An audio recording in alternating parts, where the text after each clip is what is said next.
Welcome to Podcast Hell. I'm Erick Hellwig. Some of you don't like that I wear shorts in the beginning. Well, those are my inner thighs. You can leave a 5-star review on Apple Podcasts or leave a comment on my YouTube page. I will read it on the show. This week, I only have one comment to read, and it fucking sucks. Ever989 said, how about you do your job and don't worry what they're doing? You're still getting paid, the bar's making money, and these guys are enjoying their football game. Sounds like a win all the way around until you decided they're bothering you. If you want to drown out voices like this, leave a comment on YouTube or a 5-star review on Apple Podcasts. If you want to support me, you can by telling your friends about this podcast. That's obviously cool. Let's start the show. Girl, we're about to go somewhere odd now. Times to rise and elevation starts to drop down. Our little secret, don't kiss and tell, you're so bad. I'll probably see you in hell. Welcome to hell, baby. This is Podcast Hell. When I was in middle school and I got into drama, I won all the drama awards, but later I realized that it was just because we had no microphones on the shows, and I was the only person anyone in the audience could understand because I just scream. Yeah, but to me that's like a powerful thing. I remember like I did a stand-up show and the fucking sound system broke. Everybody was like, "What do we do?" I was like, "Just be the annoying person that you should be, and just." I love whenever that happens, people become like one-man show-esque. They start walking around the stage like a spotlight's falling. They're like, you know, it all started in Brooklyn when I was a 4-year-old child. But I find nothing more insane than when somebody is holding a microphone in their hand that is not working. Thank you. I was like just about to say that. But that's like it was during the pandemic, like the 3 fucking shows, the virtual shows I did before I got self-respect. I would do it, and then someone would be holding like a wooden spoon with a little fake thing they set up behind him. I'd be like, you look like you paint with your poop. Like, this is the craziest. Just fucking put your hands down. I did the wooden spoon thing, but I had peanut butter on the other side that I was licking constantly. Oftentimes when I'm doing stand-up, on the microphone I use, there's peanut butter on the other side. It keeps the mic. We should look. They killed more people than COVID with this mics. Look, we need context for this, guys, because some of my audience, they're not industry pros like us. Wait, you have an audience? I have an audience. I did not sign up to be talking in front of Only people. about a third of my audience is blood related to me, so you're gonna get some. The rest are enemies? What's their No, ratio? the rest are just people who found the podcast. Like, people have found the podcast, but it's nice. I don't want to talk about this. The point was, is like we were talking about like when mics break, there are comics that are so used to holding a microphone that they will hold an inanimate object in front of their face to simulate a microphone so they feel comfortable talking. Because they don't know how to do just TED Talk format. Somebody didn't do enough plays in high school to get a little comfortable in your body and moving around on the stage. Sounds like they weren't losers back in high school. Yeah. Looks like someone didn't stay after to learn the choreography for Joseph and the Amazing Technicolor Dreamcoat. I was in Joseph and the Amazing Technicolor. So was I. Who'd you play? Who'd you play? I was like narrator number 8. I I didn't have a real role. Out of how many narrators? I have 7. I have an. They gave you an extra part? No, I don't know. I was new at the school, as I always was. So like they didn't give me a fucking good. It was like a mandatory thing in 8th grade. You had to do the play. I have an amazing Joseph and the Amazing Technicolor Dreamcoat story. Let's hear it. Which is that I was in the show and I played. I forget what his name was, but he's like the youngest of the bad brothers. Tobin. No, It's Tobin. maybe it wasn't Tobin. Well, whichever one it was. It's not Tobin. I made that up. Yeah, I don't think Tobin was the name Tobin of was any a of good them. guess, though. But he has a song in the show about like the brothers deciding to give themselves up to save their youngest brother that they wouldn't before. But we had this really good singer playing the youngest brother, so they changed the lyrics of the song to, instead of being "Save him, take us, Benjamin is an innocent," to "Save me, take them, Benjamin is." It just makes him a little piece of shit. It completely undoes the whole purpose of the song, which is that we've learned to be better than we were when we killed our other brother and giving us up. And it's like the whole crux of the play. Yeah. And Benjamin's just like, no. They're worthless. Save me. Yeah, the whole point isn't like the brothers betray him. Yeah, the brothers betray Joseph. Yeah. And then Joseph becomes like the Pharaoh's like lead guy. Yeah. And then the brothers come back and they don't recognize him. And Joseph's like, I'm going to take your youngest brother. And they're all like, no, don't do that. Our father will take us instead. But instead it's like, no, don't take me. Take them instead. That's funny. Like, I don't think most people in plays or musicals appreciate a good improv switcheroo the night of. You're like, you know what, on second thought, in this play, Macbeth is good. Like, nobody, That's a wild chase. tonight, we try it the opposite way. I don't know. I would love that shit. Like, don't they do like, have you guys ever seen, you guys big improv fans? Yeah. Yeah. Oh, yes, and your suggestion here. No. You're not a big improv guy? And Well, did you ever see improvised Shakespeare in Yes. Chicago? It's fucking incredible. Like, improv, when it's done well, is one of the coolest fucking things. And the fact that they do, like, in iambic pentameter, build a Shakespearean story with acts and everything. it really, in my opinion, so cool. undervalues all the hard work Shakespeare put into writing these masterpieces. It's like 3 unfamous douchebags from Chicago just doing Shakespeare off the top of their head. Greatest writer my ass. That's such a funny way to view improvised Shakespeare as an insult to the man. Well, I don't want to give anyone credit. I just want to take credit away from other people. That's my MO. That's nice. Reid, you had an emotional kind of starry look in your eyes when I talked about improv. I remember when I met you, I think you were doing more improv than stand-up. Is that right? I was probably doing the same amount, but yeah, I think it Equal. saw some hurt in my eyes. You Like, like a lost lover. I did improv nonstop for like the first 7 years of comedy in New York. And I would do stand-up like once every 3 months and be like, ooh, scary. And then go right back into improv and, Improv, yeah, it was just too much of having to rely on people to like show up to like practice. Yeah, and stuff. yeah. You're like, all right, I gotta make a new friend group every 4 months. And Yeah. I find that way harder than stand up. Yeah. My biggest problem is I'm not a team player. Like I would even already. You literally just opened the podcast being like, I like to take everything I can from other people. I'm not. There's probably too many people on this podcast I'm a guest of right now. Josh is very pissed that there 2 of us are in the room. That's what I was right just, now. that's what I was just saying. He's already competing with the voice in his head. I remember one time, Josh, we were trying to like compete for some game show, and he told all our friends, he's like, "Hey, don't worry, we got this. I'm very competitive." And I was like, do you have any of the skill sets that match the game? And he's like, no, I'm very good at not controlling my emotions and making you all uncomfortable. It's a skill set. It is. It's not. It's a skill. It's a skill. It's a skill. I love that. I used to beat tennis players that were better than me by just being a piece of shit. What would you do? What would be like your undermining move? Well, I would just you just get upset and like it starts to mess with it. You complain about things that the other person's doing to them, so they feel weird about doing it. Oh, God. Yeah, it was awful. It was awful. Best example worst. of But it was Josh. like competitive tennis. Best example of Josh is we're playing Madden. You know Madden, a video game. Oh, for yeah. I fun. spent many years. And this guy's playing the clock. I'm talking to the You play the clock and Yeah, dude, he's running the clock. It's 4-minute Yeah. corners. We're having fun, and I'm just like, wait, why does he keep running the ball? And I'm very- looking up, I was like, oh, there's 2 minutes left, and he's got the last drive. I only had 1 drive. There's when you turn Madden on, Herm Edwards literally goes, "You play to win the game." That's the opening line of Madden. Can I say something? I'm competitive too, and when you said he plays the clock, can you do me a favor? Can you let the dog in? Sure. This is part of the podcast where the dog requests to come in. Come on, bro. Come on, buddy.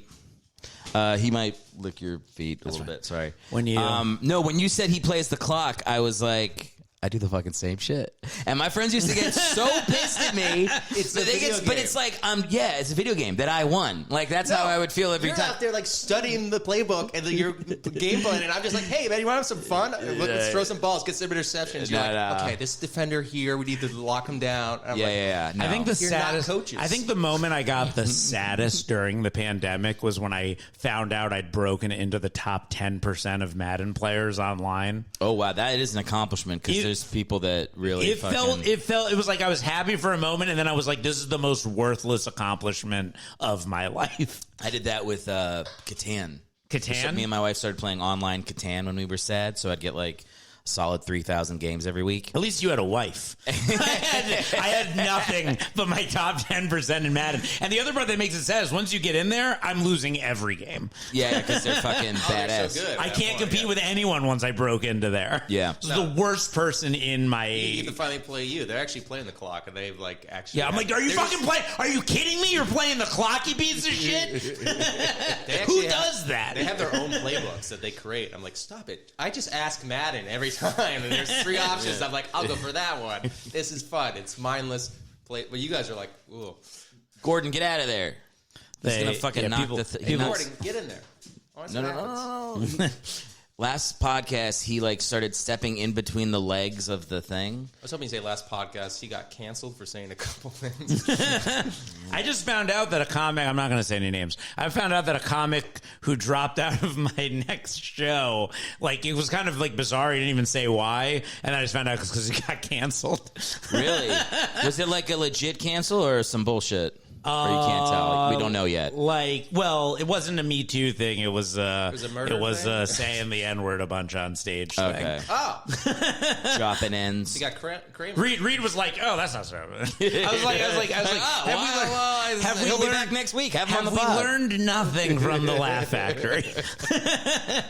I remember when the when the Chris Rock slap happened and the Laugh Factory put a banner up on top of the Laugh Factory that said, the Laugh Factory supports freedom of speech with a picture of Chris Rock. I did for myself Photoshopped Kramer's head onto it. That works. Do you think Chris Rock's body? It's just, so it's even worse. I don't think you saw the so you guys know there's like a fucking cut this. Oh fuck! I have to drop out of my own show now. Do either of you work for Will Smith? Don't we all work for Will Smith? Do you work for Will Smith? When it gets, would I work for Will when Smith? it gets down to it, like, don't we all work for Will Smith? Because there's a couple guys I know that work for Will Smith, and I'm just I want to make. You assume everyone works for Will Smith? I assume everybody works for Will You're Smith. like, say like 1 in 6 people have herpes, 1 in 6 people work for Will Smith. Same No, 1 in listen. 6. Hey, if you got herpes, you got a job. Okay, if you want to know the real reason I asked, it was because I started to make fun of Will Smith like 6 months ago, and one of my friends was like, I work for him. Oh, no, not even a friend, a guy I know. So now I always preface every Will Smith comment with, does anybody here work for Will Smith? Nobody works for him. And he was gonna like what? Snitch on you and tell that stuff? Who fucking no? Not even that. Just like he got like. Well, I seemed like a little butthurt that I was saying what I was. He's saying. like, if you keep talking about Will Smith, I'm gonna get slapped. I think the whole point of what I was. Okay, look. Now that I Does know, Will Smith slap people at work when they're? Is that like his go-to move? listen. Now that I know that neither of you are on the Fresh Prince's payroll, I can say what I was going to say, which is that like it feels a little hack now to make fun of Will Smith being a cuck. Like the whole, like Jada came out again and was like, we've actually been broken up for 7 years. So he slapped a guy for no fucking reason. Yeah. At this point, it's like, I feel like it's reflecting as badly on both of them equally, right? Well, it's kind like if you let yourself get shit on for that long, like I kind of stop having sympathy for you at a certain point. I think it's quite possibly that Will was trying to be the good guy that doesn't slap Jada and slapped Chris Rock instead. But stop, just stop fucking, like he... What, you say like 50 years ago he just smacks Jada on the ground? Take a joke. It's been holding it in. When the Johnny Depp trial was happening, I just remember like the prosecution's strategy was to prove what a monster Amber Heard was. Yeah. But the more they proved what a monster Amber Heard was, the more convinced I was Johnny Depp beat her up. Are you serious? How? There's what evidence? They're like, Your Honor, she shat on his bed, and I was like, maybe he slapped her. Come on, man, no fucking way. I was so Depp on that shit, and I've never even watched celebrity. I'm not saying I'm not. I'm just saying when they're like she cut off his finger and shit on his bed. I was like, you're making me think more so that he probably slapped. But your instinct should be if she's shitting on his bed and cutting off his fingers, she's fucking crazy. Yeah, like he didn't. But I'm. This is what I think. I know he's like a fucking like apparently his Pirates of the Caribbean character is based off him. Like he dresses like that. He's a complete fucking alcoholic, whatever, like all that shit. Did you hear the story about Jason Momoa showing up drunk to set of Aquaman 2 as Johnny Depp? Which I just think he just showed up drunk and that just happened to be Johnny Depp. Yeah, he's like, he's doing Johnny Depp. He's just Jason Momoa, and every time Jason Momoa gets drunk, he's Jack Sparrow. I loved Johnny Depp in the trial. He'd be on stage like, Johnny Depp, were you doing copious amounts of cocaine and alcohol? Yeah, so what? I was doing copious amounts of cocaine and alcohol. Yeah. Again, it's like, yeah, everyone's like, yeah, what? Who cares? He just said it so charismatically that everyone's like, yeah, that's what everyone does tons of cocaine and alcohol. You know you're a fucking alcoholic if anytime anyone gets drunk, they go, great Johnny Depp impression. You're like, oh, fuck, man. I need to fucking chill out.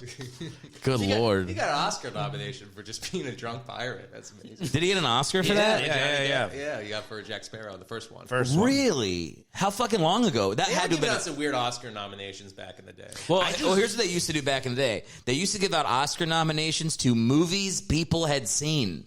So, like, shit like The Lord of the Rings or maybe Pirates of the Caribbean would win. But now it's like, I'm a deaf mute that fucking has no eyes. And then you're like, ooh, best actor. And, like, the people who made the movie saw it. Yeah, but all the movies people see these days suck. Whoa, what a hot take. Excuse me, what the fuck does that mean? Come on now. Single movie? Well, it used to be like the movies people would see were like Terminator 2 and like The Matrix. Now it's just Marvel and Star Wars. Yeah, but that's not the fault of the people, I don't think. No, but that's why the Oscars aren't nominating. People too much power. You ever look at like the ratings on Rotten Tomatoes? You'll see like the complete opposite, like 90% Rotten Tomatoes and then like 8% audience, and then you see like a bad rated film, like 8% critics, 100% audience. Yeah, but the critics fucking they blow that shit all the time. They do, but so do audiences are dumb. I disagree, man. I feel like the thing that went away was like the mid-level movie. Yes, like they've always had blockbusters and like fucking the mid-level. There's no money in the mid-level movie. Yeah, and like those were the movies that people fucking those were the good ones. Loved. Like audiences loved them, actors like making them, directors like that was movie making.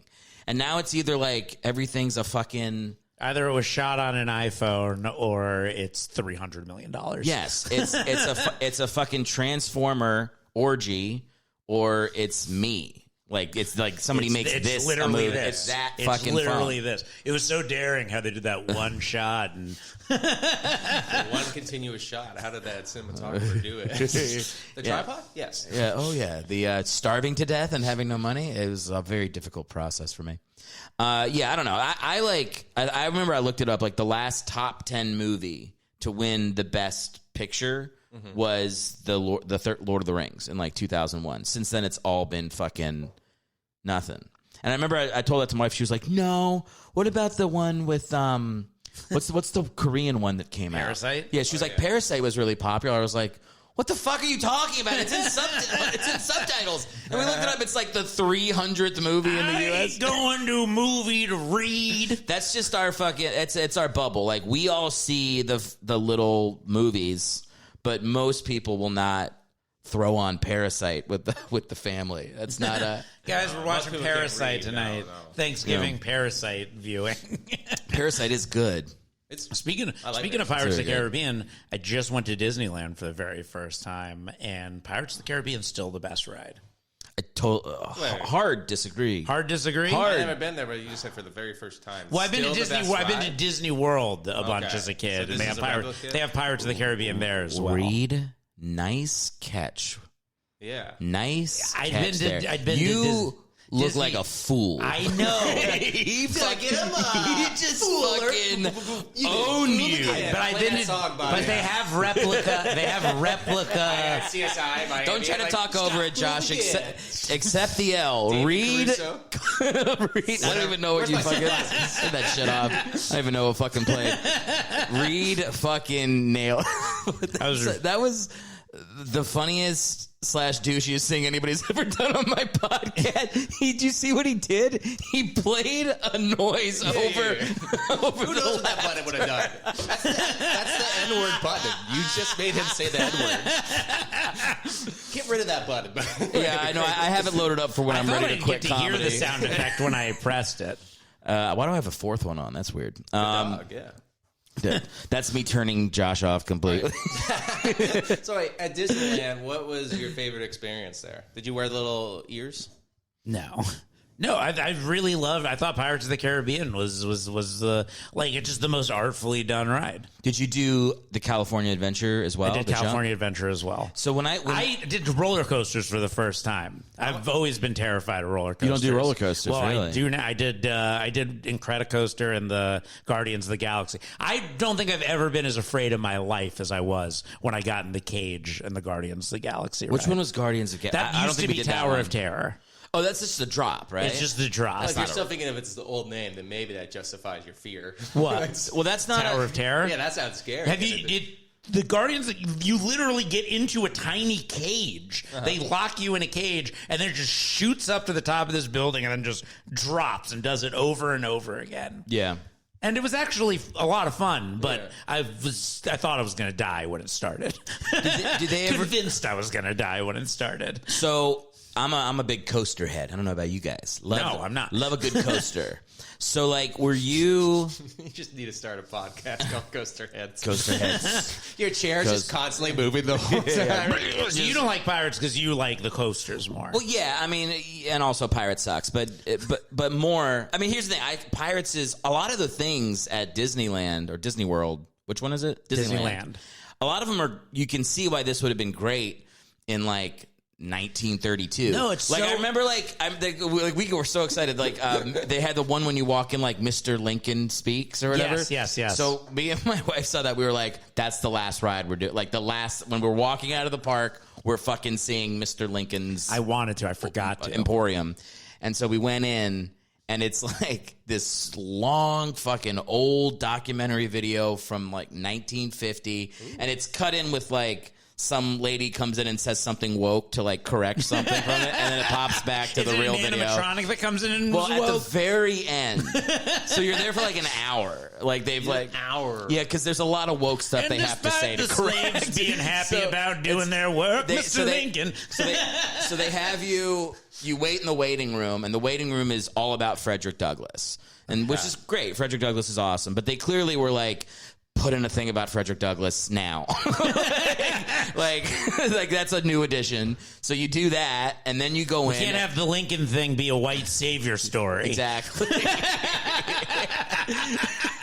That's such a funny way to think of Lincoln as a white savior.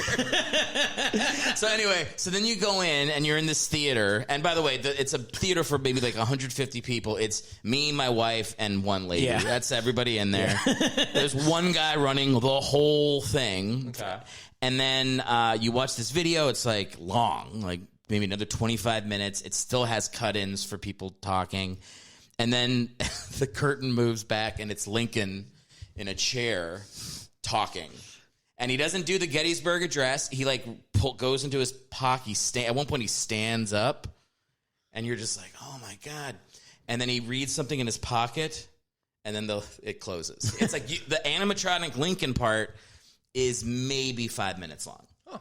But it's the first animatronic, right? It's the first, and it's the same animatronic that was used. So when you're watching it, you're like, wow, this is great. And then when you walk out, you go, oh, that exists. I've seen something like that a million times in my life. It's actually not. It's funny how not a big deal it is now, but I could see at the time people losing their fucking like mind. a robot talking, yeah. But that's, and so do you know about the Trump animatronic at Disney World in the Hall of Presidents? Well, they had to have added one, yeah. Yeah, but here's what's so funny.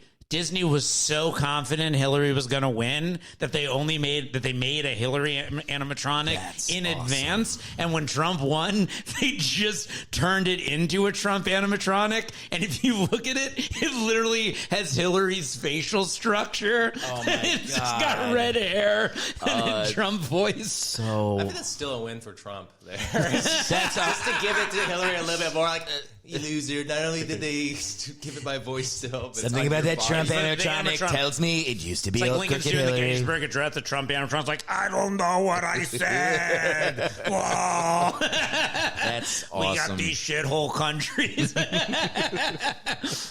I think it's that's 100% a win for Trump. Yeah. But I That think his animatronic is like Still in the shape of Joker Hillary. face Hillary with Trump. That's fucking one other awesome. thing. How many times have you been to Disneyland? Once, so I went like 3 months ago for the first. Oh, okay. time. So you went. So, well, Yeah. did you do the thing? So they have a replica of like one of the very first cars at the very entrance. You can, and they have like a chauffeur, and the car will drive you up to the castle. And like nobody was using it, so me and my friends got into the thing, and the chauffeur just like drives us, and like I felt like what it was like to be like an old rich person from like the 1920s. Yeah. I immediately stopped caring about poor people. I would not. Would you? Not much has changed. I was in there. I was like, raise oil prices. I would not. You could not pay me to go back to be a rich person ever. Why?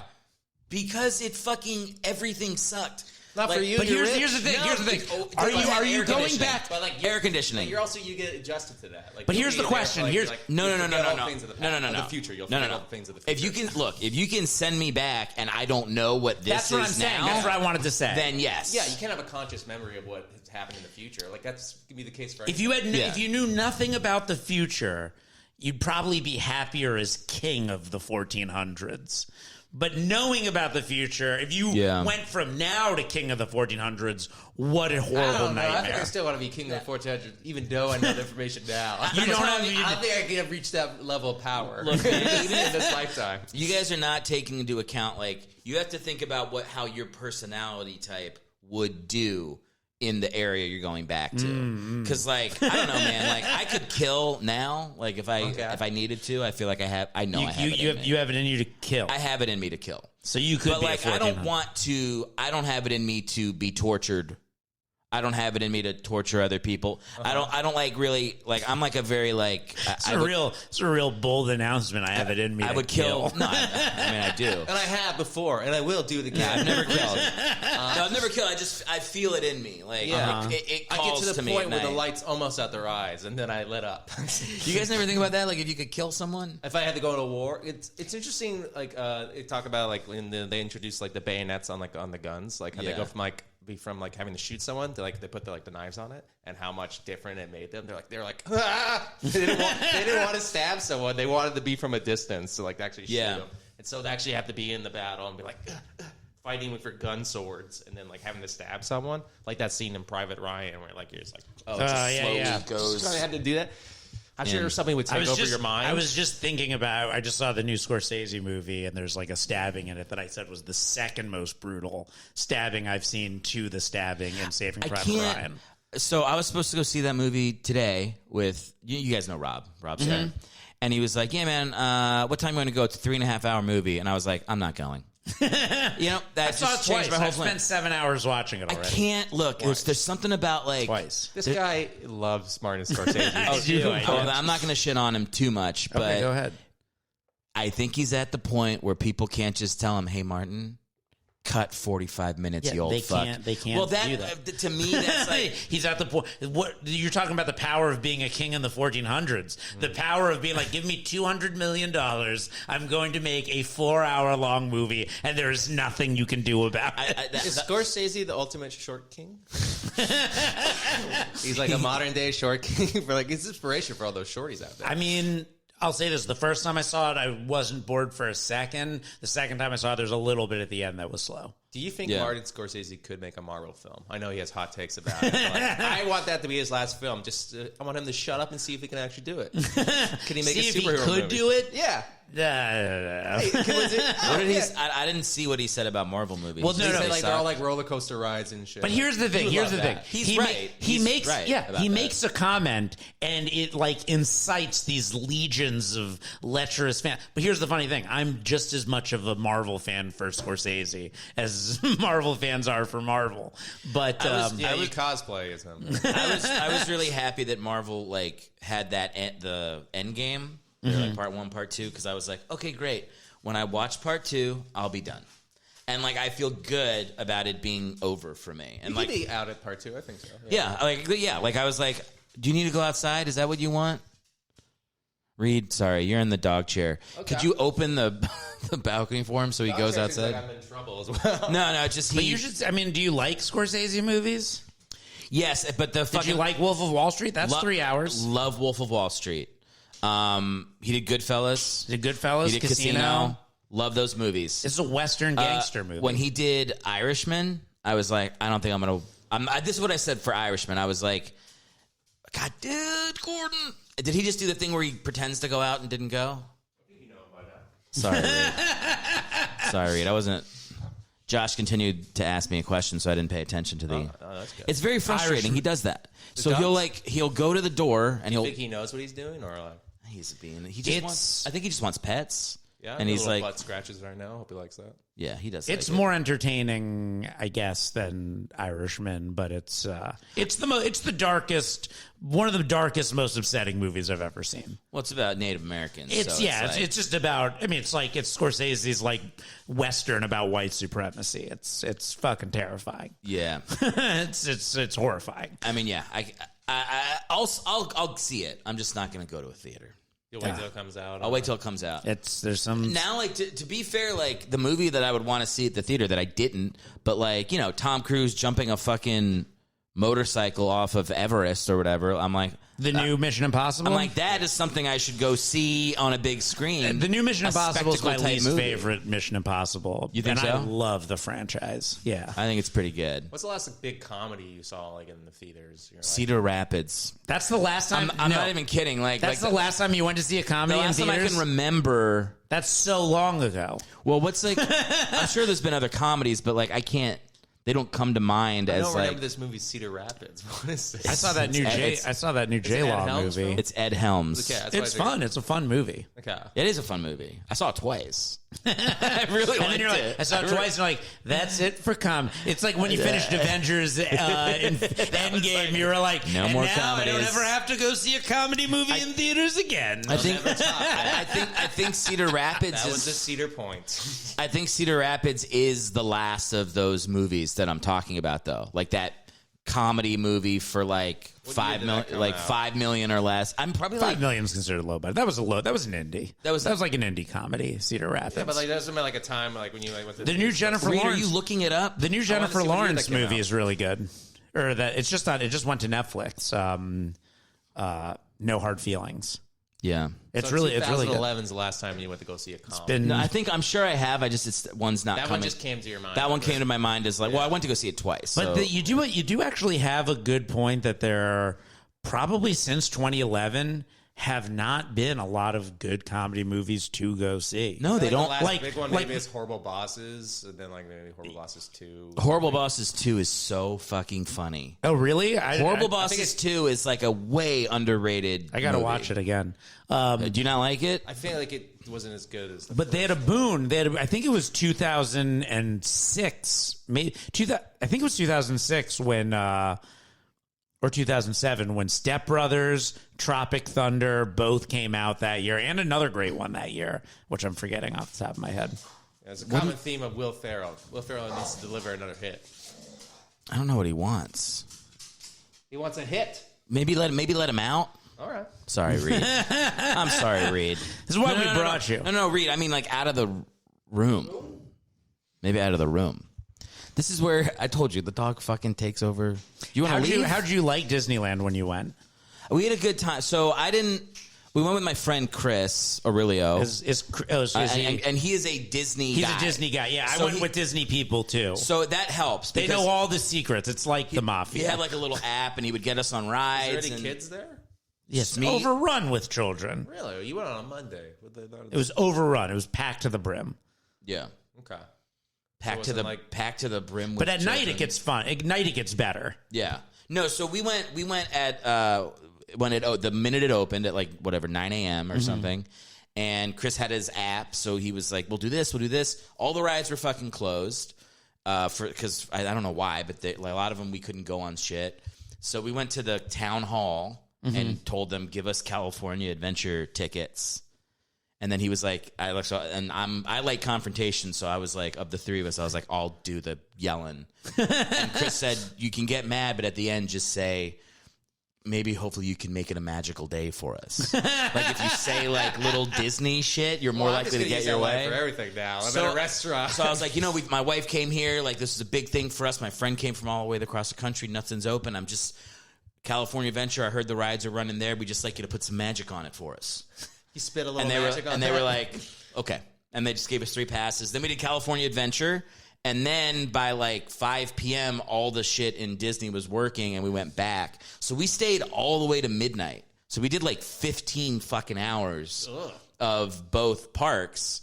And I was annoyed in the beginning because it's they're not rides, right? But by the end, I was so delirious that I was like, this is the greatest place in the world. No, but California Adventure. I was just tired. But we did have a good time. Incredicoaster and Guardians were. Yeah, but dude, this is what I compare it to. When I was a kid, I lived in Jersey for a couple of years. We lived right next to Six Flags, so we had season tickets. You're a coaster. You want to be on the edge of death. Yes. You want to stare Satan in the eye and be like, challenge you. I put faith into the people who built this machine. No, if I wanted to stare Satan in the eye, I would be in the army or I'd go splunking. Roller coasters are it's just fun. It's you're not going to die on the roller coaster. That never happens. It happens much more frequently at Six Flags than Disney. You think so? I don't believe it happens as much as you think. I don't. Yeah, it's not I get why people are fearful of it, but it's. It's never helpful when someone's scared to be like, you have a better chance of being struck by lightning 5 times in a week. It's and I'm like, it's looking cloudy. Yeah, it's whatever. It's phobias are phobias. People are scared of whatever they are. But I tend to be scared of things that will actually kill me. Yeah. My brother does adventure shit. He used to go splunking where you're the wall gets down and he'll be talking about Eric, it gets so narrow. What's splunking? You have to turn your head to go in. What splunking was in my head, and now you're describing something that's not. Before you answer what splunking is, what did you think splunking was? It's not PG. Well, this isn't a fucking kid show. You say what you what thought did you think splunking was, Reid? Just coming so much to an excessive amount. It's you got levels of coming. Eric's like, I just coming hard to the max. Eric's like, it's not like going into the army or coming a lot. I'm just I can see those two opposite sides of the spectrum there. Okay. Reid's oh God, it's so scary funny. to come that much. You're almost out of it. You're like, oh no, I am. You're thinking of splooging and splunking, which are very close. A different level of it. Splooging to the point where you. It's like Pokemon. There's Charizard, Charmander. This is the graduating level. Splooging is fine. Splunking is splooging to the point of near death. If you where you're dehydrated from how much you've and come. Spunk sounds like a word that's too how similar. Do you even splurging, splunking, it's splunking? How do you even come that much that it is dangerous that you're gonna die? Well, it becomes a hobby. Start. But spelunking is some deep water undersea cave it's thing? It's spelunking is you go into the ground and you it's you go into caverns that you'll be going this on your hands and knees crawling through something and then it opens up into a 3-story tall thing with crystallized stuff. Yeah, I would never do that. But you have to fucking crawl in. God. The sheer terror I feel just talking about just hearing about it. Talking about I don't it like getting stuck freaks underneath me my out. bed. Most of the time because someone's going to try to fuck me, but yeah. Got a lot of people I'm out there and oh no, I'm stuck. You see the videos, right? I got somebody in my bed. I'm oh no, I'm stuck. I see Josh walking the hallways. Every once in a while, I'm going to do my laundry laundry, and Reid's like, I'm stuck in the dryer with his pants down. I was trying to wash my pants, Josh. Looks like we're not the only one doing a load here. Okay. That is a funny bit. Like I'm going to splunk all over you. No, I can't handle that much. Too much spelunking, yeah. Is it just the two of you guys living together, or there's a third? Third one. So Naz Janice lives with us too. You know Naz? No. Hey, he doesn't want the government knowing that. Here's the funny thing though. Naz he sleeps all day and then he goes to work. He works at the Improv, so he goes there at night. I always say it's less like we have a third roommate and more like we just have one less room at the house. Yeah.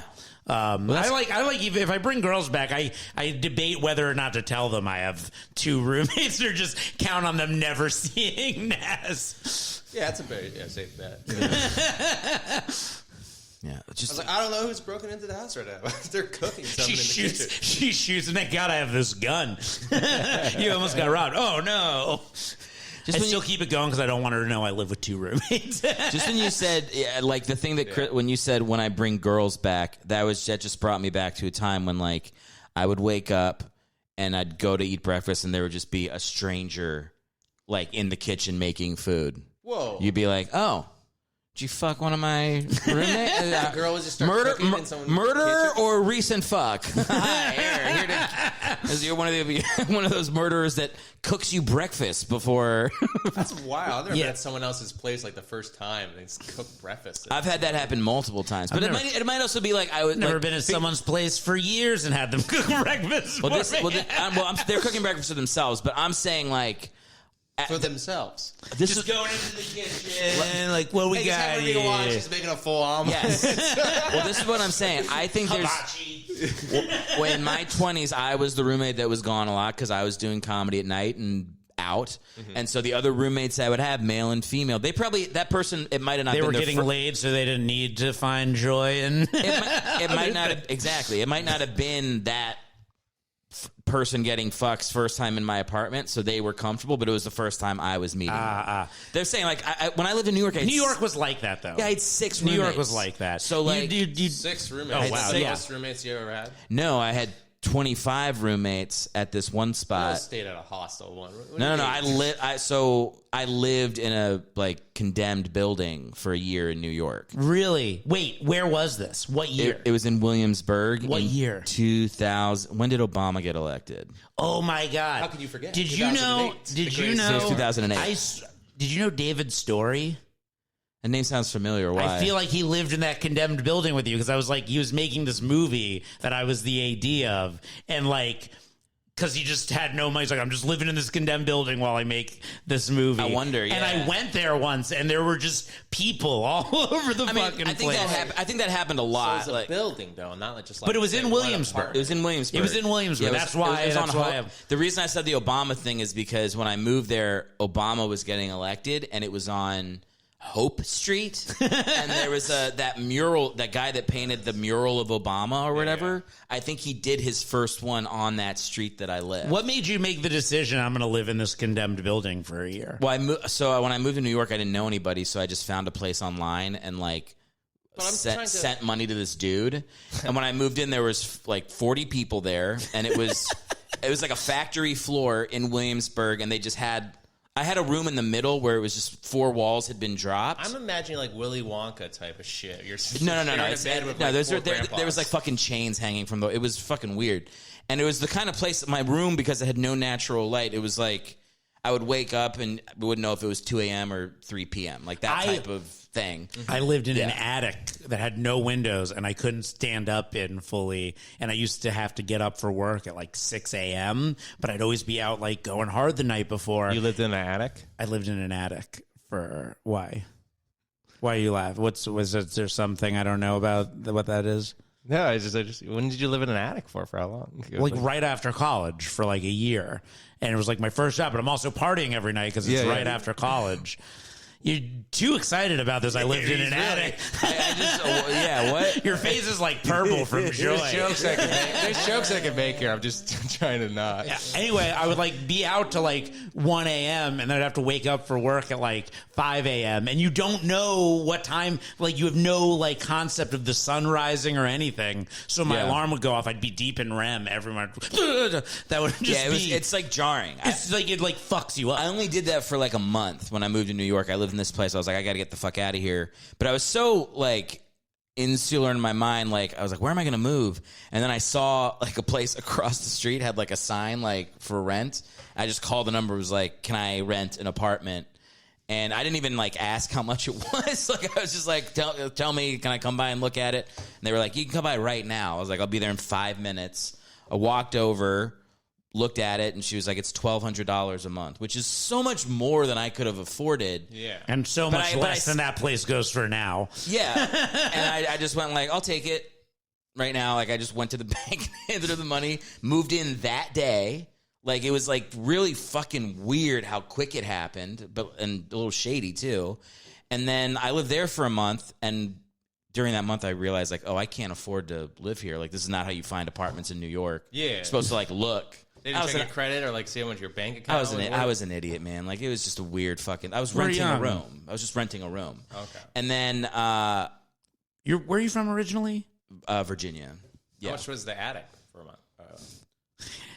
1,300. Yeah, Well, it was in Union Square. Okay. that's a good location. It was a good location. Yeah, I was close to the L. That was like the Bedford stop. That's a good stop to be at. Anyway, the end of this story is that like then the place got condemned, and one of the guys that I become friends with, like I was literally like looked across the street, and I saw people like to get condemned. I saw like what do you call them, like marshals, U.S. Marshals or whatever, were like waiting outside the door, and people were like throwing their bags out of the fucking windows like the Titanic was sinking. Like they kicked people out.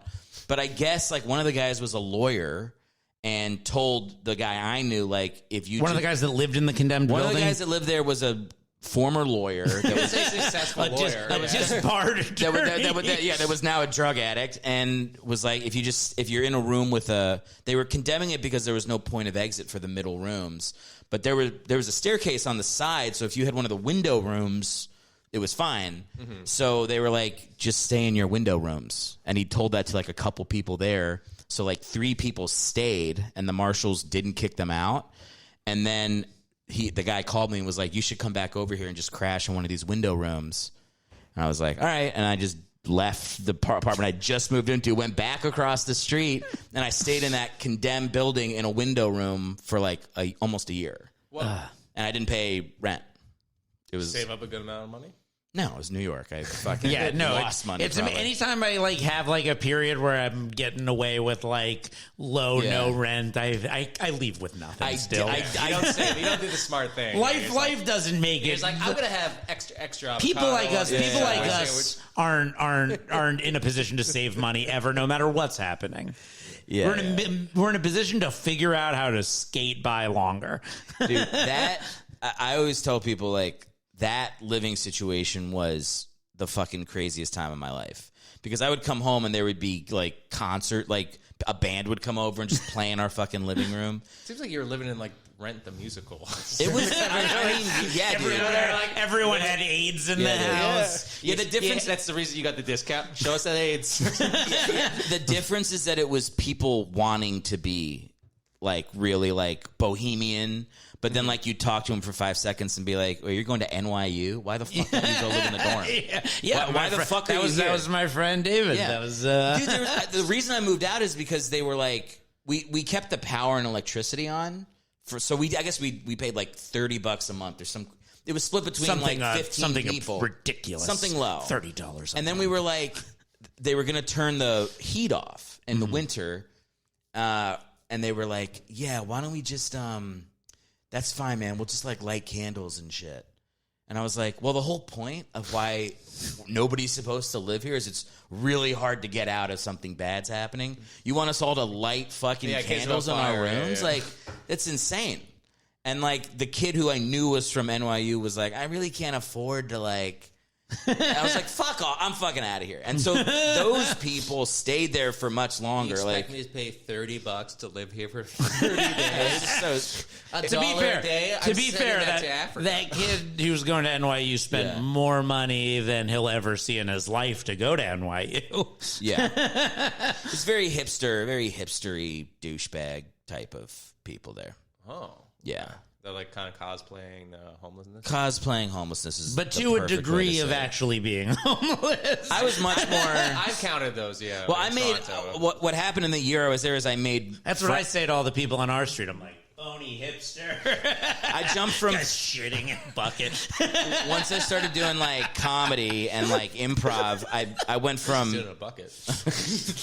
I switched from like hipster friends to like musical theater improv kid friends who are like have apartments. And I would go to their apartments and be like, "Oh, what I'm doing is not fucking acceptable. I need to get out."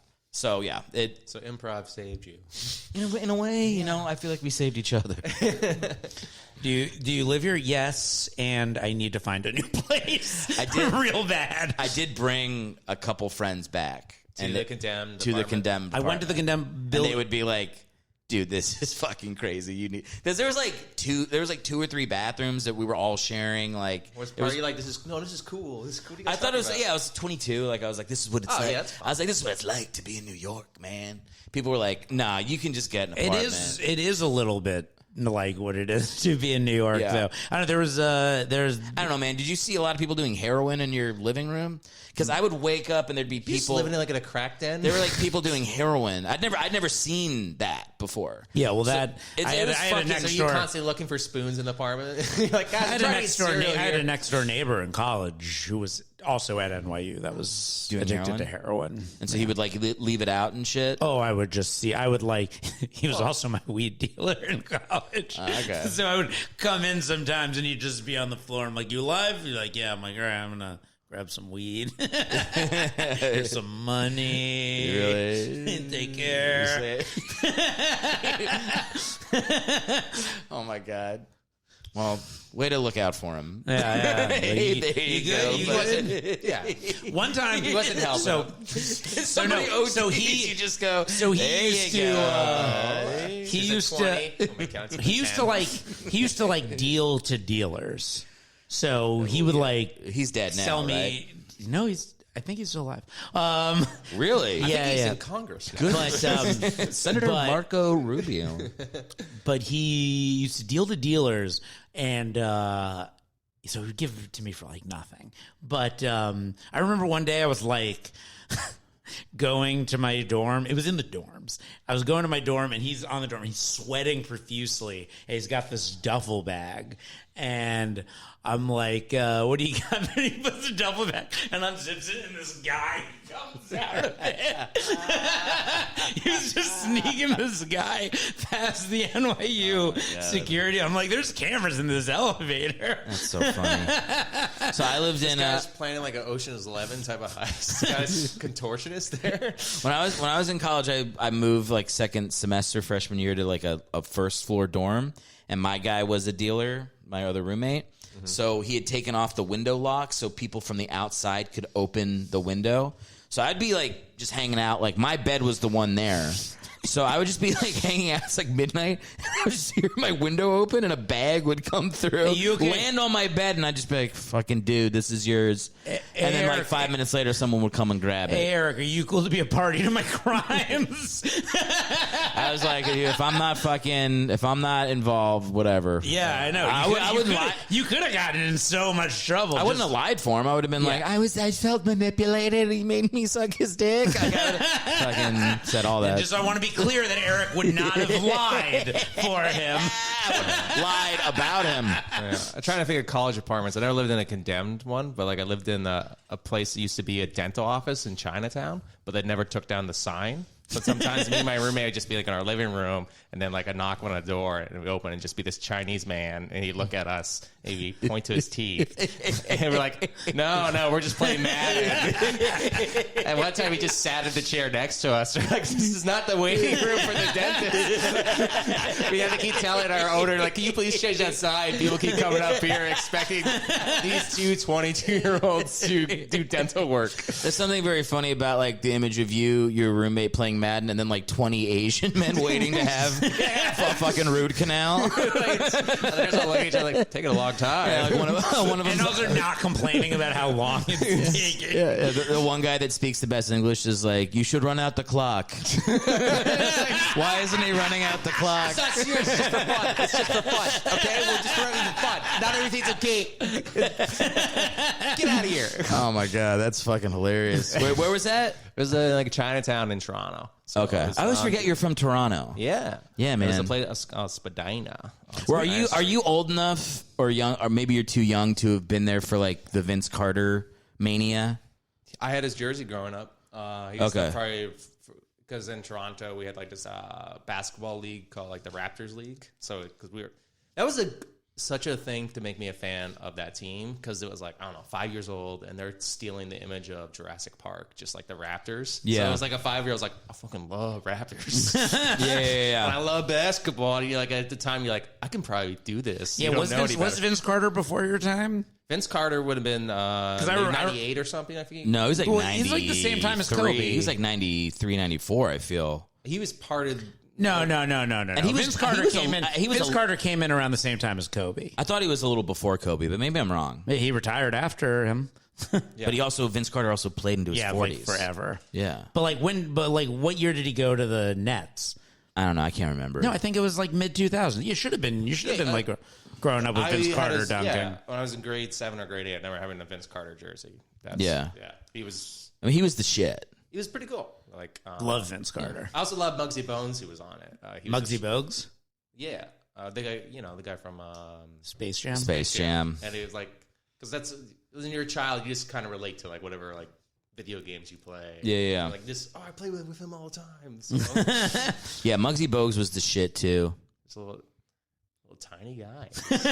I think like because I hate dumb team names. Like there's something about like I feel I'm torn on the Raptors because I'm like cool. the Wizards tried to do the same thing. Like they were the Bullets, and then they were like, what will kids like? And they went to fucking Wizards because of Harry Potter, probably. No, you really think so? Yes, Because dude. I don't know. That logo is not really like wizardly shaped. Well, when they came out, they were blue, and it was a wizard with a fucking long beard and a fucking little wizard's wand. So it was exactly that when they did it. And I miss when like logos for like basketball teams, every animal just had a basketball in its hand. Like a hornet had it, or a grizzly bear. I was like, this is cute and fun. I like the Hornet. The Hornets was cool. Yeah. The Sixers. What's just your team? I like Philly. So, and the Sixers just added Ben Franklin Even like playing Celtics, basketball. like having like a little Irish man basketball. Do in you his hate hand. James Harden? It's the NBA is making it harder. I'm going to sound like a fucking old white dude that hates black guys, but I don't. But like, it's too far in the like players can do whatever the fuck they want. Apparently not. You can Because Dame Lillard would be in Miami right now if players could do whatever the fuck they want. I love Dame, by the way, and I do hope he gets like there's a balancing act to it. Like I want players to have agency over where they go, but James Harden is fucking sat out 3 years in a row for three different teams. The way Harden behaves, it's fucking insane. The way Harden behaves is ridiculous. But like the fact that nobody just calls him out and goes, "This dude is a fucking asshole. He's a fucking asshole, and he's a terrible teammate." Like I'm sick. It's annoying. Mm-hmm. As a Sixers fan, I'm like, don't fucking trade. Don't do anything. Let's be bad this year. Make him fucking not play basketball for a year. Don't pay him because he's not showing up. Like they're just. It's too much. They've gone too far. Now that said, there's like other sports where it's like football. I think it's crazy that there's things like a franchise tag in football. It's like, you might die this year and never make another cent, but we can make sure you only get a 1-year contract. What they did to the running backs in the NFL, it's just like running backs as soon are as you're in your fucked. 30s, it's like equivalent to being like a woman in her 30s. They're like, well, you're done. You're done. We're not going to find you liable. We got this new 21-year-old. We're going to try. Oh man, poor running backs. They should make them. They should at the very least they should guarantee their contracts. Yeah, that would be like at least a fair something to help them they out. They make up 50% of the offense most of the time, and that was like my favorite player on the Eagles when they sucked, and I was a kid was Deuce Staley. He was like nobody knows him, but I remember a stat. We're playing tomorrow. Yeah, well, we're on the Kelly Greens too. You're fucking going down. Put those Kelly Greens on. Whoever we're playing against will lose. No, but like Deuce Staley was like 60% of the Eagles' offense because he would catch passes and then run, and they had no other players on offense. And it was like that was like the era of running backs where like. I think like the league hadn't figured out that they all die when they're 35. Yeah, they're giving it 250 plus carries too. Yeah, and now I think what I also think is going to happen is there's just not going to be like bell cow running backs anymore. Like everybody's going to be 10 carries a game. Let's have a long career. Like let's preserve. Like everybody will have 3 running backs. I don't know. I just think it's going to like they have to adjust what they're doing so they can make more money. But and they have to have longer careers, so it's like I also think in all sports salary caps are ridiculous. Yeah. I just think like, players should get paid what their value is. Well, that's what a fucking Yankee fan would say. Fucking It's not like the Yankees have won anything in 15 years. That's not the despite having an unlimited budget. That's not Don't you have like 50 championships? Yeah, it's a thought to have, but like when you won it that many times. Get out of here with this salary cap shit. I'm just for like, why is there a thing that like stops the players from their earning potential, but the owners have unlimited earning potential? I think billionaires should have a salary cap. There's no reason Totally. that some Well, wait a second. billionaire makes this much money. The salary cap isn't stopping players from making their earning potential. It's encouraging teams that can't afford to pay it to trade guys to teams that will sign them bigger contracts. The salary cap is to stop the Yankees from winning every fucking year. Yeah. Stop trying to change it into But there is no salary cap in baseball, and they don't win. They haven't won. A salary cap. We didn't even make the playoffs. No, there is this year. a salary cap in baseball, but when they break it, they just get like a penalty. Yeah. Versus in the NFL, they're like, you can't, if you break it, you don't get to play. Yeah. So like the Yankees break the salary. It's not. I don't even think it's called the salary cap. It has another name, but like the Yankees break that threshold every year, but they just don't care because they fucking are the Yankees. Yeah, but then in the NBA, it's like LeBron's like, all right, I'll take $12 million a year to play with Wade and Bosh. There's loopholes. And also, I'm going to trade my own players mid-season. Like LeBron just becomes the GM. But like literally, LeBron's value to Cleveland was more than the salary cap for the whole team when he was there. Like That's true. LeBron's value to the city itself was like billions of dollars. I can't deny that. I won't deny that. I never introduced you guys. Well, it's a good time at the beginning of the podcast. Who fucking cares? No, we should. I almost feel like we should not. Yeah. We're at an hour, and it is a hard out. Okay. So goodbye. No. No, it's been really fun. You guys did fill in. Awesome. So I appreciate you guys Were coming we last as good night. as the people you were felons. supposed to have? I'm not going to fucking answer that. Like, I can't do that. Tap on our feet one time for Sir, you just kicked me in the nuts. I don't know if does the camera. What is 3 times? The camera mean? might pick up our feet. I don't know. I worry. Let's hope so. You got some feet. That's all your I audience worry is. about that. There was one time where I was doing a I solo. like how Eric's worried that the guy who canceled on the podcast is going to listen to it. I was and know who we're talking about. I was- and wouldn't answer. Wouldn't even placate us. He might. Here's the truth. Eric, the only reason Eric wouldn't tell us is because we weren't. Really, when he gets down to it. He has much better credits than both of you. So one time I was doing this podcast by myself at my mom's house. I had no socks on. I just went like this on the table and talked for like 10 minutes. And then I realized if I put this on YouTube, someone will be crank-a-lankin' to the bottom of my feet. And Do you think Does that bother you? Does that bother you? No. I had this. You think there's spelunking to your feet? I had this exact conversation with myself on that podcast where I was like, do gay dudes jerk off to dudes' feet or women's feet? Because I feel like the feet don't have to be gay. There's a difference between a man's foot and a woman's foot. But so you're saying, like, for me, I'm not into feet, but if I was, it'd be a woman's foot. There's definitely people into men's feet. There's people into men's feet. There has to be. There's too many people not to. But I've never. There's more men into men's feet than there are women into men's feet. There's definitely not. I don't think there's women into men's feet. Yeah, I don't think there's. I don't think that one exists. Or two. There's one woman out there. Every once in a while, I've never met a gay dude that is into men's feet or has mentioned it, and they talk about sex a lot. Every once in a while, so I don't think it's that. I don't think men's feet are in demand the way women's feet are in demand. Oh, 100%. You're correct. But in my mind, there also, are definitely people into men's feet. I'm sure if I went to WikiFeet right now and looked up men's feet, there would be lots of them. But I've never met a man who's been like, oh, if things are going rough, I'm going to start putting my feet on them. I don't think you should name full names. No. Monty's not into men's feet, but he got this whole scam where they got him to send pictures. All the thumbnail's going to say is Monty Gears. Why would you? He has a whole stand-up bit about it, which is why I'm. You're gonna make me bleep. I'm gonna have to remember a minute, an hour, 3 in. No. Don't use it for the fun. This exact guy was scammed on this day. No, he has a stand-up bit about it. But then it's fine. Then I'm not fucking blanking him. Don't use it him. as a thumbnail. Use it as a toenail. All right, no. Maybe bleep it. Maybe I'm wrong about this scam. Just in case. But he was. But the guy who's bleeped was, I believe, scammed into sending pics of his feet to this guy. No, he was that for the nudist colony? Yes. Yeah, well, he just sent every inch of his body. Yeah, for some reason he was dumb enough to be like, oh yeah, give us some nudes. It is an unbelievable story. Of how gullible. Well, we can't hear. We have a heart out. Okay. So let's tell the good people related to me and the other 10 guys where they can follow you guys, where they can find you online, what you're up to, all that stuff. All right. Reid Brackenbury, and you can follow me at reid.brackenbury at Instagram or on TikTok, and that's pretty much it. Yeah.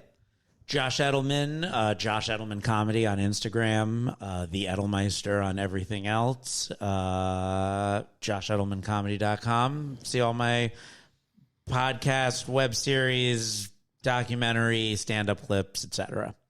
Cool. You have a documentary? Yeah. I made a movie called Mentally Al about Al Lubell. Do you know Al?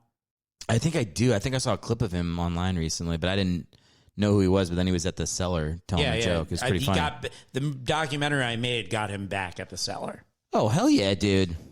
Thank you. You're working for LaBelle. I love that. Guys, this is really fun. Thanks for doing it. Yeah. Thank you for having us. Glad we can fill on in. You're not fill-ins. Oh. You were on my list. I'm not going to do what Josh did and pull up a fucking list of people and go, here's you right at the top, and then not have me on the fucking podcast for like a year after that. Hey, if you want to come to our house, you can do his podcast. I'll sneak into his podcast room. We'll rogue take over Josh's podcast. I feel like, just to be fair about the you not being, I feel like 2 of the times you didn't come were you. Oh, that is, come. You know what? Now that I remember, he did try to book me, and I said no twice. You did try to book. You sent me dates. There were like times where I had to back out and I felt like a piece of shit, but there were also times when fair. You we're scheduled. I'm like, hey, you coming before the improv? You're like, I fucked up. This is like a fucking. This is like a horror movie where you zone out at the end and realize you're holding the knife. You're like, it was totally me. Why won't you have me on your podcast? I never show up to. Yeah, sorry about that, man. Fuck, I'm gonna cut that out. Coward. I can't lose at the end. You can't be vulnerable at the end. Check out the Drew Rogan Experience. Eric will be on at some point. That's very funny. I don't cut shit. You know, it'll take too much extra work. Totally. That's why I was mad that he said the name, not because I care about that fucking guy, just because I'm like, I don't want to fucking bleep. I've only had to do that one time on the podcast where somebody was like, Can you take out the joke? I don't want people to know a thing. It's like, fuck you.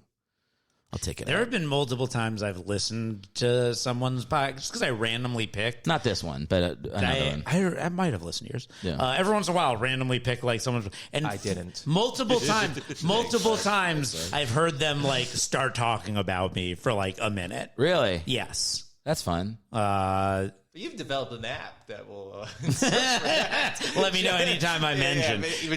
No matter what they're saying, good or bad, I'm always excited to hear me. Is that true? Yes. You have a thing where every time you're mentioned? No. It is true that I've been. would make that. It That is would true be a that good I've been app. talked about on comics podcasts. If Brendan Cooney's podcast has mentioned me a number of times, and Ian Russo talks about me on like every episode. I ran of into this him on the podcast. street the other day. Really? Yeah. How was that? It's nice. He's a wild guy. He's a wild man. Guy. He's a character. Every time I'm talking to him, I'm like, I can't. Hard to believe I'm talking to you. Hard to believe you're a guy that really exists. I met him at the fucking World Series of Comedy. That's where you met him originally. Originally, and then like How did you do at the World Series? terrible. But here's what fucking happened. I crushed. I went up. I murdered. I was the only person getting laughs in like the fucking Mall of America at 11 p.m. when the show was. But then I did this little thing called engaging with the audience. Oh yeah. They don't let you do that. You know what? I wore a hat. That was what got me. Oh, you get wow. knocked off points for doing crowd work. Not just knocked off. You get disqualified from winning if you do any crowd work or wear a hat. Apparently. Yep. the hat I get, but like the crowd work. I don't know, she had a hard I don't out. want to fucking talk shit. They have their weird rules. Their number one rule is Josh Edelman will never make it past a single round of any satellite. I did it on the World Series podcast because Yep. Yeah, I don't want to talk shit. I did one satellite. I was like, all right, I get why people like doing that. I'm never gonna do that again. It is funny though. Anytime I talk to anyone who did the World Series of Comedy, myself included, the story's always, I fucking murdered. I was the only one that murdered. Yeah, I didn't watch any of the other sets. Here's the thing, and like the people. The reason I don't want to talk shit is because like some of the other people I knew that were there, like did well, like in terms of like moving forward. So it's like, you know, whatever. It's not for me. Yeah. Right? I was. This is the PC thing you're supposed to do in LA. That's why I asked if you worked for Will Smith. I feel like I had That's a why little. I feel like I had a bit of a come to Jesus moment. I was at a festival recently, and there were like winners of the rounds at the festival, and I watched like the different people's groups, and there was a girl who did okay. She did fine, but I would not say she was even in the top 4 of her like group. And when they gave out the awards at the end, she had like a conniption that she didn't win. And I was like, I watched, you didn't win. What is but she was like so convinced that she was robbed. What is the word conniption? Like conniption like fit? Aneurysm. Oh, Like- okay, that's a nice word. Seems very Jewish. Yeah, Conniption. Conniption. But you, when I said conniption, If it's Does like it have like a couple K's in there? did it not? if it's a conniption, that's even more. When I tasty. said conniption, though, didn't you feel like you knew what I meant? No, yeah, sometimes. conniption fit is something my dad used to say all the time, and I never knew what the origin was, and I just assumed it Like was a like fit, like a I fit. just assumed it was like a sexist thing my dad was saying. Actually, but then when you said it, I was like, aneurysm is wrong. It's like a fit, throws a fit. it's like a fit. yeah, okay, throwing conniption. a fit. Aneurysm seems justified. Aneurysm. It's like, oh, she's having an aneurysm over there. She didn't win. There she is having a stroke. What a bitch. Can you spell conniption? K-N-I-P-I-T-I-O-N? K-N-I-P? K-N-I-P. K-N-I-P I-T-I-O-N. I-T-I-O-N. That's how you spell it? That's how I would spell it. I'd go C. This is an interesting spelling bee where the guy who asks the question doesn't know how to spell the word. Maybe it's That sounds right to me. Maybe it's K-I-N. Give it to him. Actually, I bet it's K-I-N. Don't look it up. I don't want anybody looking up anything on this I don't want no one podcast. questioning I want to you. live in a world where we don't know things and it's I fun for an hour. want to change it to K-I-N-I-P-T-I-O-n. Okay. Well, That's what they'll come after you for. here's the thing. Hop in the YouTube comments, Mom, and let us know if we spelled it well. I have to take a shit. You guys have to I have go. to take a That's the shit, best too. way to leave. Is that how you end every podcast? Guys, I gotta When take we a go shit. 12 minutes over. That's You how guys I change your podcast. I have to take a shit. Feels like he's trying to get rid of It us. was a podcast. You guys know Brad Stoll? Yeah. New York's own Brad Stoll. He did the podcast, and he was like, I have to go to the bathroom like halfway through. I was like, it's cool, man. I'll just talk for a little bit. You just go use the bathroom. He took a shit. Right? His toilet's right here. I was just talking.